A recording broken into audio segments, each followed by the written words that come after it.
Next bit from the topic refraction of light. Power of lens. तर विद्यार्थ्यांना power of lens म्हणजे काय नेमकं? The capacity of a lens to converge or diverge the incident rays is called its a power of lens. तर आपण दोन टाईपचे lens बघितलेले आहे. एक असतो असा कॉन्व्हेक्स लेन्स आणि दुसरा असतो असा कॉन्केव्ह लेन्स. तर कॉन्व्हेक्स आणि कॉन्केव्ह लेन्स या दोघांची जी कॅपॅसिटी असते, कॉन्व्हेक्स लेन्स काय करतो? लाईट कॉन्वर्ज करतो आणि कॉन्केव्ह लेन्स काय करतो? लाईट डायव्हर्ज करतो. जे रेज इन्सिडेंट होतात त्यांच्या सरफेसवरती, कॉन्व्हेक्स लेन्स कॉन्वर्ज करतो लाईट आणि कॉन्केव्ह लेन्स लाईट डायव्हर्ज करतो. तर त्यांची जी कॅपॅसिटी असते ही कॉन्वर्जिंग आणि डायव्हर्जिंगची, this is known as power of the lens.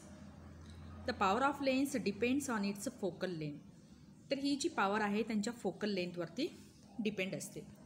Power is the inverse of its focal length F is expressed in metres. तर या ठिकाणी फोकल लेंथवरती पॉवर ही इन्व्हर्स असते. तर लक्ष द्या की समजा हा एक कॉन्व्हेक्स लेन्स आहे जो थोडासा थिन आहे, छोटा कॉन्व्हेक्स लेन्स आहे. जर या कॉन्व्हेक्स लेन्सवरती अशा पद्धतीने लाईट रेज फॉल होत आहेत, तर आफ्टर रिफ्रॅक्शन काय होतील? ते अशा पद्धतीने एका पॉईंटकडे मीट होतील.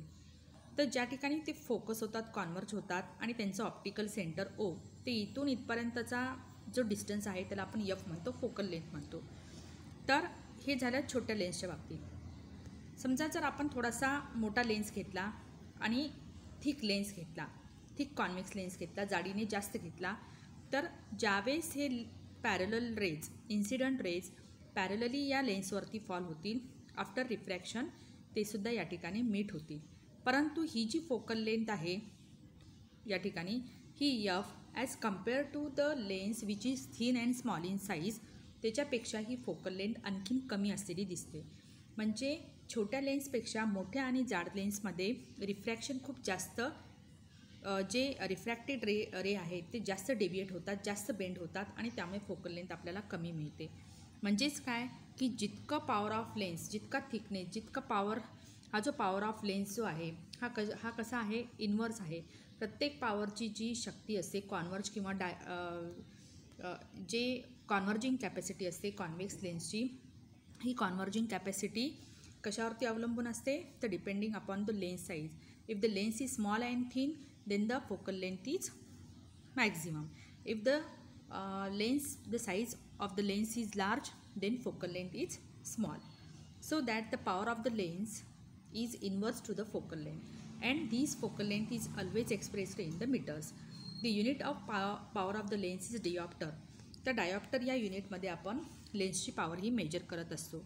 So P is equal to 1/f as it is the inverse of the focal length. So P is equal to F in meter. So one diopter power is equal to 1/1 meter. Combination of lenses. If the two lenses with focal length f1 and f2 are kept in contact with each other, the combination has an effective focal length is given by.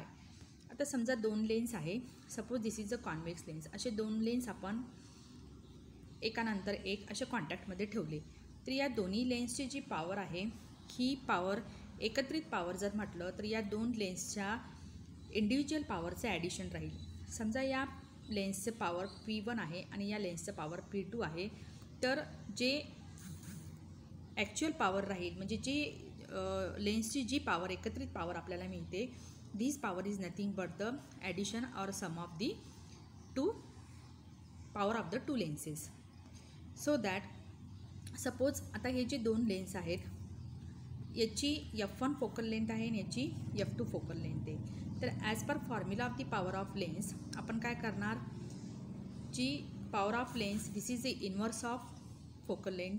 So 1/f1 plus 1/f2. तर अशा पद्धतीने आपण combination of लेन्सची power ही काढू शकतो.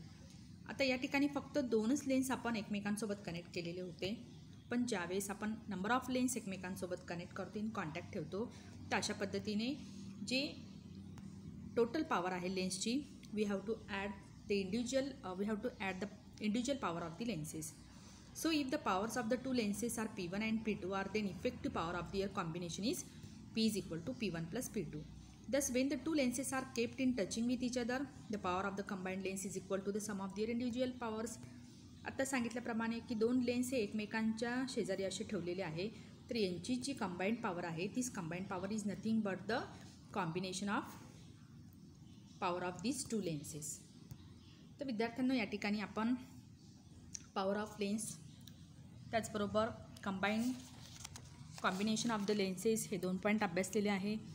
त्यानंतर पुढच्या व्हिडिओमध्ये आपण human I and working of its lens हा पार्ट अभ्यासणार आहोत.